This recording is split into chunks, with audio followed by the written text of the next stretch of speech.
বহু কিছু। বলছিলাম বুখারীর হাদিস, রাসূলুল্লাহ সাল্লাল্লাহু আলাইহি সাল্লামের জন্য খেজুরের গাছ কাঁদলো, তাও সে মরা খেজুরের গাছ।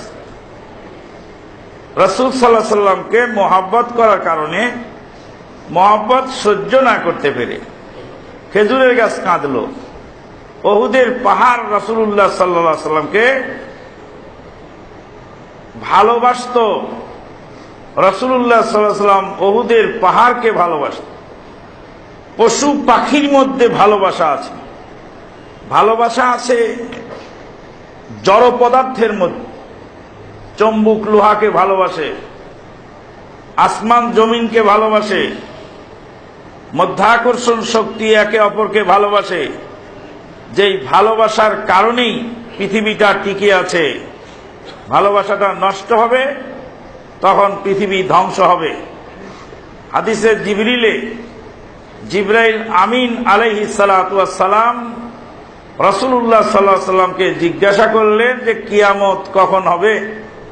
বলছে কিয়ামত কখন হবে প্রশ্নকারীর চেয়ে প্রশ্নকৃত ব্যক্তি বেশি জানে না। মাল মাসউলু আ'লামা মিনহু আনিস সাইল। কিয়ামত সম্পর্কে প্রশ্নকারীর চেয়ে প্রশ্নকৃত ব্যক্তি বেশি জানেন না। ক্বালা ফাখবিরি আন আমারাতিহা, কিয়ামতের আলামত বলে দিন। ক্বালা আন তালিদাল আমাতু রাব্বাতাহা ওয়া আন তারাল হুফাতাল উরাতাল আল্লাতা রিয়া আশ-শা। আপনি দেখতে পাবেন দাসী তার মনিবকে জন্ম দিবে। ছেলে তার মায়ের উপরে খবরদারি করবে। মায়ের মধ্যে আর ছেলের মধ্যে মহাব্বত থাকবে না, ভালোবাসা নষ্ট হয়ে যাবে। ইট সিমেন্ট বালু যখন টেম্পার নষ্ট হয়ে যায়, খসে খসে পড়ে যায়, বিল্ডিং আর টেকে না। ধারণ ক্ষমতা যখন নষ্ট হয়ে যায় তখন খসে খসে পড়ে। মা থেকে বেটা খসে পড়বে, আর বেটা থেকে মা খসে পড়বে। মা হবে সবচেয়ে অপরাধী, মা হবে ছেলের কাছে বোঝা, মা হবে ছেলের কাছে দাসী, চাকরানির মতো। তখনই বুঝবে কিয়ামত কাছে এসে গেছে। আনতালিদাল আমাতু রাব্বাতাহা, কিয়ামতের প্রথম আলামত বর্ণনা করলেন এই হাদিসে, যে প্রভু তার দাসীকে, দাসী তার প্রভুকে জন্ম দিবে।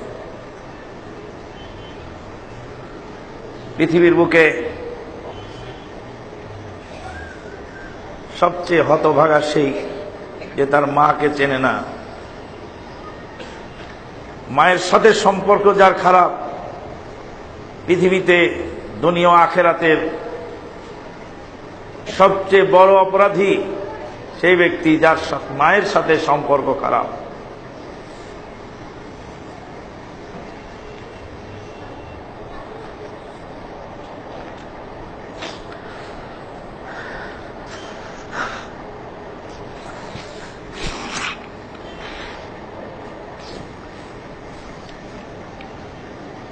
কিয়ামতের প্রথম আলামত, মায়ের সাথে ছেলের সম্পর্কের অবনতি ঘটবে। আনতালিদাল আমাতু রাব্বাতাহা,